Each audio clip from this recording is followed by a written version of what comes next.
आज हम करेंगे क्लास 6 हिंदी एनसीईआरटी वसंत बुक का पार्ट 6 पार नज़र के। इस कहानी के लेखक हैं जयंत विष्णु नार्लिकर जी, जिन्होंने बड़े रोमांचकारी ढंग से मंगल ग्रह के जीवन के बारे में बताया है। तो चलिए कहानी पढ़ते हैं। वह एक सुरंगनुमा रास्ता था। आम आदमी के लिए इस रास्ते पर जाने की मनाही थी। सुरंगनुमा यानी जो धरती के नीचे रास्ता बनाया जाता है उसे सुरंग बोलते हैं, और वहाँ जाना मना था। लेकिन छोटू ने एक दिन अपने पापा का सिक्योरिटी यानी सुरक्षा पास लिया और जा पहुंचा सुरंग में। फिर क्या हुआ तो उसकी माँ ने उसे डांटा, छोटू कितनी बार कहा है तुमसे कि उस तरफ मत जाया करो। तो छोटू ने माँ से कहा, फिर पापा क्यों जाते हैं उस तरफ रोज रोज? पापा को काम से जाना होता है। रोजाना यही वार्तालाप यानी बातें हुआ करती थी छोटू की माँ और छोटू के बीच में। उस तरफ एक सुरंगनुमा रास्ता था और छोटू के पापा इसी सुरंग से होते हुए काम पर जाया करते थे, मगर इस रास्ते पर आम आदमी को जाने की मनाही थी। चंद चुनिंदा लोग ही इस सुरंगनुमा रास्ते का इस्तेमाल कर सकते थे। चंद यानी कुछ, और चुनिंदा जिनको चुना गया हो। इस रास्ते का इस्तेमाल केवल कुछ ही लोग कर सकते थे, और छोटू के पापा इन्हीं चुने हुए लोगों में से एक थे। आज छुट्टी का दिन था और छोटू के पापा घर पर ही आराम कर रहे थे। नज़र बचाकर छोटू ने उनका सिक्योरिटी पास ले लिया और चल दिया सुरंग की तरफ। वैसे तो उनकी पूरी कॉलोनी ही ज़मीन के नीचे बसी थी, मगर ये जो सुरंगनुमा रास्ता था उसके अंदर दिए जल रहे थे। प्रवेश करने के लिए पहले एक दरवाजे का सामना करना पड़ता था, जो कि बंद था। दरवाजे में एक खांचा बना हुआ था। छोटू ने उसी खांचे में उस सिक्योरिटी गार्ड को डाला और दरवाज़ा जो था वो तुरंत खुल गया। छोटू ने सुरंग में प्रवेश किया। अंदर जैसे ही वो पहुंचा तो सिक्योरिटी पास अंदर की तरफ बढ़ गया। उसने उसको उठा लिया। कार्ड उठाते ही दरवाज़ा बंद हो गया। छोटू ने चारों तरफ नज़र दौड़ाई। सुरंगनुमा रास्ता जो था वो ऊपर की तरफ जाता था, यानी ज़मीन के ऊपर का सफ़र करने का मौका मिल गया था। मगर कहाँ, मौका हाथ लगते ही फिसल गया। सुरंग में जगह जगह निरीक्षक यंत्र लगाए गए थे, जिसकी जानकारी छोटू को नहीं थी। मगर छोटू ने प्रवेश करते ही पहले निरीक्षक यंत्र में संदेहास्पद स्थिति दर्शाने वाली हरकत हुई। यानी संदेहास्पद का मतलब होता है संदेहपूर्ण, डाउट। और इतने छोटे कद का व्यक्ति सुरंग में कैसे आया, इस बात का उन लोगों को डाउट हो गया और दूसरे निरीक्षक यंत्र ने तुरंत छोटू की तस्वीर खींच ली। किसी एक नियंत्रण केंद्र में जहाँ कंट्रोल रूम होता है वहाँ उस फोटो को भेज दिया गया और खतरे की सूचना दी गई। इन सारी गतिविधियों से बेचारा अनजान छोटू आगे बढ़ रहा था। तभी जाने कहाँ से सिपाही दौड़े चले आए और छोटू को पकड़कर वापस घर छोड़ आए। घर पर माँ छोटू का इंतजार कर रही थी। बस अब तो छोटू की खैरियत नहीं थी। खैरियत यानी अब तो उसका कुछ भी अच्छा नहीं होने वाला था, खूब पिटाई होती। छोटू के पापा ना होते तो छोटू को बचाना मुश्किल था, क्योंकि उसकी माँ तो बहुत पीटती। छोड़ो भी, मैं इसे समझा दूंगा सब, ऐसा पापा ने कहा। फिर वह ऐसी गलती कभी नहीं करेगा। और इस तरह से पापा ने छोटू को बचा लिया। बोले, छोटू मैं जहाँ काम करता हूँ वह क्षेत्र ज़मीन के ऊपर है। आम आदमी वहाँ नहीं जा सकता, क्योंकि वहाँ के माहौल में जिया नहीं जा सकता। तो फिर आप कैसे जाते हैं वहाँ? छोटू ने सवाल किया, और लाजमी भी था। लाजमी का अर्थ होता है अनिवार्य, यानी कोई चीज़ जो जानने की इच्छा हो तो उसने उसको पूछा। मैं वहाँ एक खास किस्म का स्पेस सूट पहनकर जाता हूँ। स्पेस सूट में मुझे ऑक्सीजन मिलता है, जिससे मैं सांस ले सकता हूँ। इसी स्पेस सूट की वजह से बाहर की ठंड से मैं अपने आप को बचा सकता हूँ। खास किस्मों के जूतों की वजह से ज़मीन के ऊपर मेरा चलना मुमकिन हो पाता है। ज़मीन के ऊपर चलने फिरने के लिए हमें एक विशेष प्रकार का प्रशिक्षण यानी ट्रेनिंग भी दी गई है। छोटू ये सब सुन रहा था। पापा आगे बताने लगे कि एक समय था जब अपने मंगल ग्रह पर सभी लोग ज़मीन के ऊपर ही रहते थे, बगैर किसी तरह के यंत्रों की मदद के। यंत्र होती है मशीन। बगैर किसी खास किस्म की पोशाक यानी जो स्पेस सूट होते हैं। हमारे पुरखे ज़मीन के ऊपर रहा करते थे, लेकिन धीरे धीरे वातावरण में परिवर्तन आने लगा। वातावरण यानी इन्वायरमेंट, और परिवर्तन यानी चेंजेस। कई तरह के जीव धरती पर रहा करते थे, एक के बाद एक सब मरने लगे। और इस चेंज की जो कारण था वो था सूर्य में हुआ परिवर्तन। सूरज हमें रोशनी देता था, उष्णता मिलती थी उससे, उष्णता यानी गर्मी। इन्हीं तत्वों से जीवों में पोषण होता था, उनको न्यूट्रिशन मिलता था। सूरज में परिवर्तन होते ही यहाँ के प्राकृतिक संतुलन बिगड़ गया। प्राकृतिक संतुलन यानी नेचुरल बैलेंस जो था वो बिगड़ गया। प्रकृति के बदले हुए रूप का सामना करने के लिए यहाँ जो पशु पक्षी, पेड़ पौधे और अन्य जीव थे वो अक्षम साबित हुए। अक्षम मतलब इनकैपेबल साबित हुए। केवल हमारे पूर्वज ही इसी स्थिति का सामना कर पाए और वही बच पाए।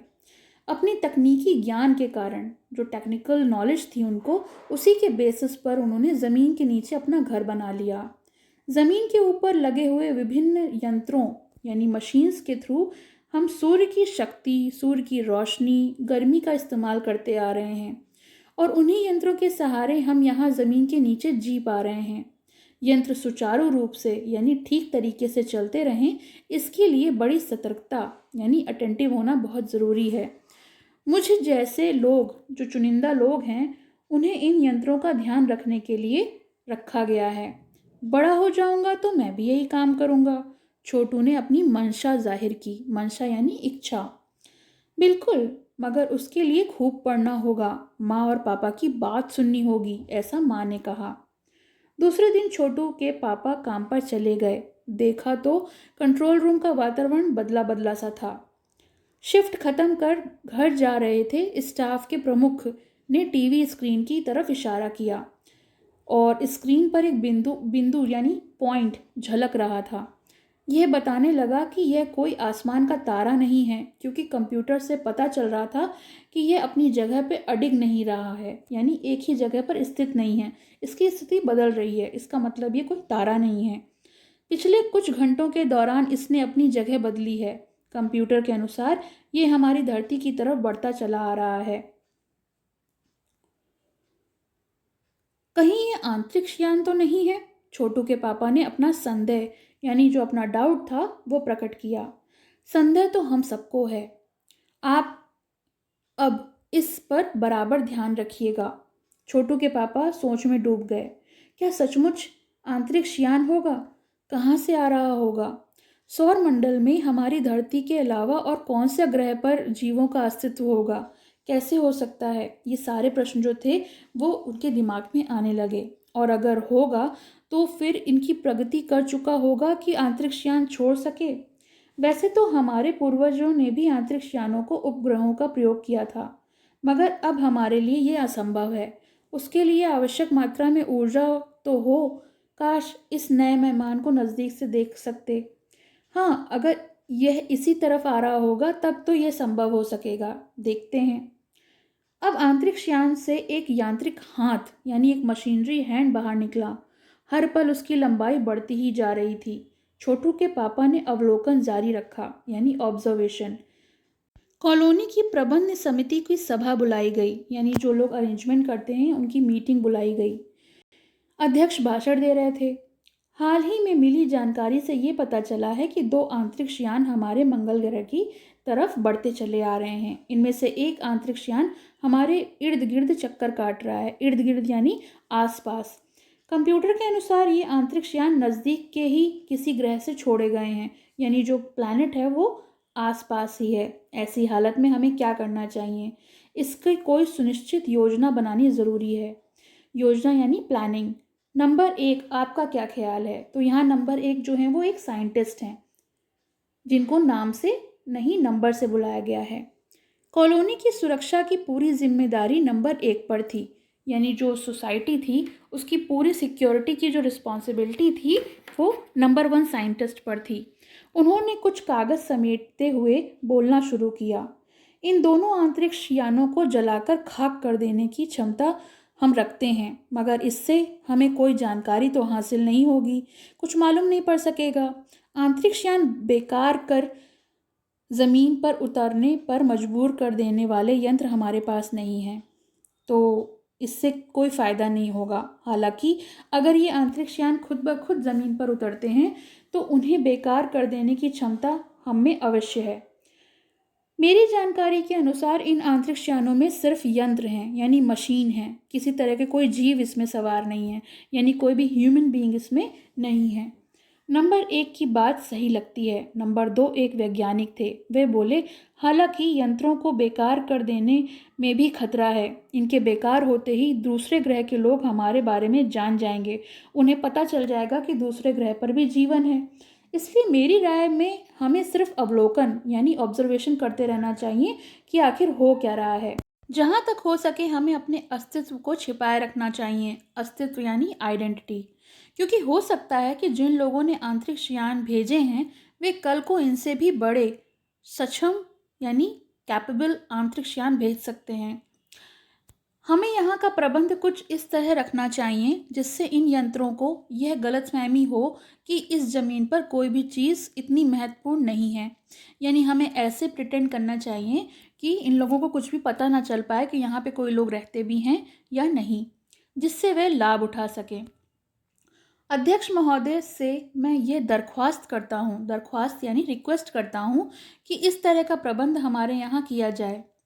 नंबर 3 सामाजिक व्यवस्था का काम देखते थे। नंबर 3 भी एक वैज्ञानिक हैं और वो सोशल अरेंजमेंट देखते थे। उनकी बात के जवाब में अध्यक्ष कुछ बोलने जा ही रहे थे कि फ़ोन की घंटी बजी। अध्यक्ष ने फ़ोन उठाया। 1 मिनट के बाद सभा को संबोधित करते हुए उन्होंने कहा, भाइयों, अंतरिक्ष यान क्रमांक 1 हमारी ज़मीन पर उतर चुका है। यानी 2 यान आ रहे थे और जो नंबर 1 यान था वो आ गया है। वह दिन छोटू के लिए बड़ा ही महत्वपूर्ण दिन था। पापा उसे कंट्रोल रूम में लेकर गए थे। यहाँ से अंतरिक्ष यान क्रमांक 1 साफ नज़र आ रहा था। कैसा अजीब लग रहा है यहाँ। इसके अंदर क्या होगा पापा? छोटू ने पूछा। अभी नहीं बताया जा सकता, क्योंकि अभी तो यान उतरा था, तो कैसे बताया जा सकता था। दूर से ही निरीक्षण जारी है, यानी ये लोग ऑब्जर्वेशन कर रहे हैं। उस पर हमें बराबर नज़र रखनी होगी और हमारा ध्यान जो है उसी की तरफ रहेगा। उसके हर अंग पर हमारा नियंत्रण यानी कंट्रोल रहेगा। वक्त आने पर ही हम अगला कदम उठाएंगे, छोटू के पापा ने बताया। और उन्होंने छोटू से एक उसको कंसोल दिखाया। कंसोल होता है जहाँ कई सारे बटन लगे होते हैं और उसको कंट्रोल किया जा सके, ऐसा एक बोर्ड होता है। अब अंतरिक्ष यान से एक यांत्रिक हाथ बाहर निकला। तो जो क्रमांक एक जो यान उतरा था अंतरिक्ष यान, उसमें से एक मशीनरी हैंड यानी यांत्रिक हाथ बाहर निकला। हर पल उसकी लंबाई बढ़ती ही जा रही थी।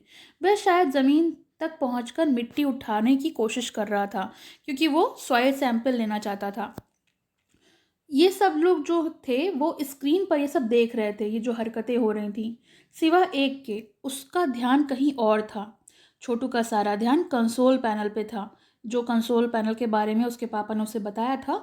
उस पर कंसोल में एक बटन दबाने से अपनी इच्छा को वो रोक नहीं पाया और उसने उस लाल बटन को बरबस होता है अचानक, मतलब बिल्कुल बगैर किसी झिझक के उसने उस पर उसको दबा दिया और सहसा खतरे की घंटी बजने लगी। सबकी निगाहें कंसोल की तरफ मुड़ गईं। पापा ने छोटू की तरफ देखा और उसको खींचकर उसको एक झापड़ मार दिया। लाल बटन को पूर्व स्थिति में ला दिया गया, मगर उस तरफ अब अंतरिक्ष यान की जो यांत्रिक हाथ की हरकत सहसा रुक गई, क्योंकि वो लोग भी अटेंटिव हो गए। यंत्र बेकार हो गया था। उधर पृथ्वी पर यानी दूसरे प्लैनेट पर national aeronautics and space administration यानी नासा द्वारा प्रस्तुत वक्तव्य ने सबका ध्यान अपनी ओर खींच लिया था, आकर्षित कर लिया था। वक्तव्य होता है भाषण, स्पीच। मंगल की धरती पर उतरा हुआ अंतरिक्ष यान वाइकिंग, जिसका नाम वाइकिंग था, अपना निर्धारित कार्य कर रहा है। हालांकि किसी अज्ञात कारणवश अंतरिक्ष यान का यांत्रिक हाथ बेकार हो गया है। तो जो उनका मैकेनिकल हैंड था, जो मशीनरी हैंड था, वो गड़बड़ हो गया था। इसके बारे में उन लोग को बताया जा रहा था। नासा के जो तकनीशियन थे इसके बारे में जांच कर रहे हैं। इस यांत्रिक हाथ को दुरुस्त करने का प्रयास भी जारी है। तकनीशियन यानी टेक्नीशियन, और जो यांत्रिक हाथ था वो है मैकेनिकल हैंड, और दुरुस्त कर रहे हैं यानी ठीक कर रहे हैं। इसके कुछ ही दिनों बाद पृथ्वी के सभी प्रमुख अखबारों में छापा गया। नासा के तकनीशियनों को रिमोट कंट्रोल के सहारे वाइकिंग को दुरुस्त करने में सफलता मिली है।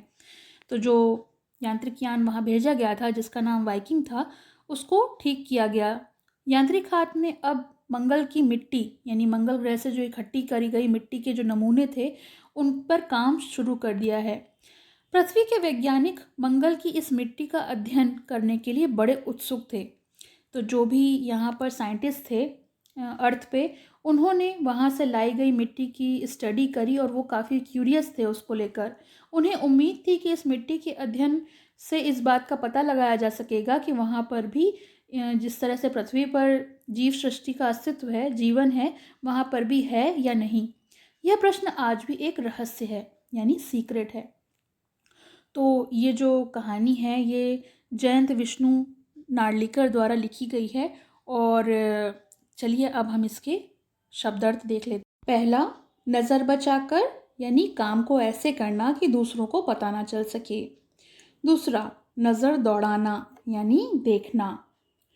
मौका हाथ से फिसलना यानी अवसर ना मिल पाना, मौका ना मिल पाना। खैरियत होता है कुशलता, बीइंग वेल। लाजमी यानी अनिवार्य, कंपल्सरी।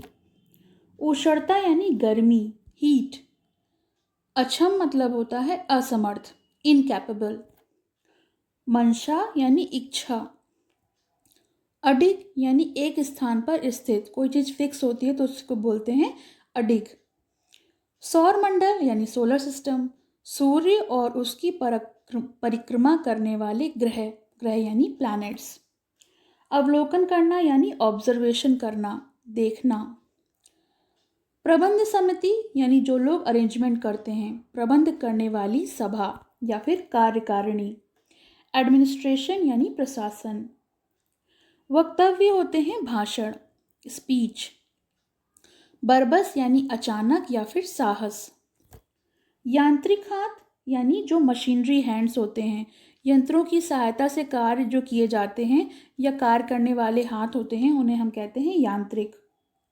उत्सुक होता है तत्पर यानी क्यूरियस। नासा, NASA, नासा, इसका फुल फॉर्म होता है national aeronautics and space administration. यह एक अमेरिकी संस्था है जो देश के सार्वजनिक अंतरिक्ष कार्यक्रमों व एरोनॉटिक्स व एरोस्पेस संशोधन के लिए जिम्मेदार है। तो ये जो संस्था है इसका नाम है नासा। तो ये तो शब्दार्थ हो गए। चलिए इसके प्रश्न उत्तर देख लेते हैं।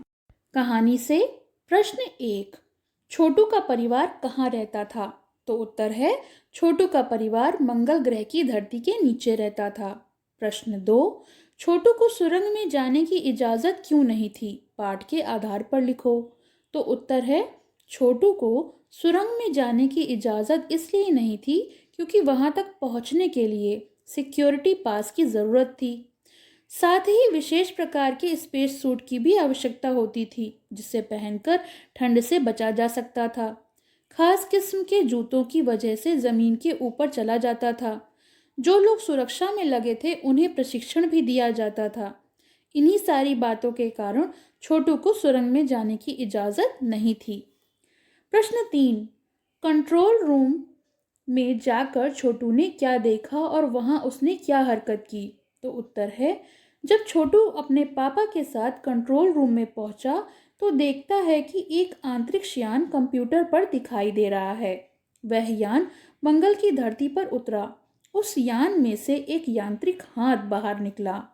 तभी छोटू ने कंसोल पैनल पर लगे लाल बटन को दबा दिया जिससे यान का यांत्रिक हाथ बिगड़ गया। इससे उसके पापा ने गुस्सा किया और छोटू को थप्पड़ भी लगा दिया। इसके बाद लाल बटन को पूर्व स्थिति में लाया गया। प्रश्न 4, इस कहानी के अनुसार मंगल ग्रह पर कभी आम जनजीवन था, वह सब नष्ट कैसे हो गया, इसे लिखो। तो उत्तर है कहानी में बताया गया है कि कभी मंगल ग्रह पर भी जीवन था। उस समय सभी लोग जमीन के ऊपर रहते थे। वातावरण में परिवर्तन आने से जीव जंतु मरने लगे। सूरज में परिवर्तन होने से प्राकृतिक संतुलन बिगड़ गया।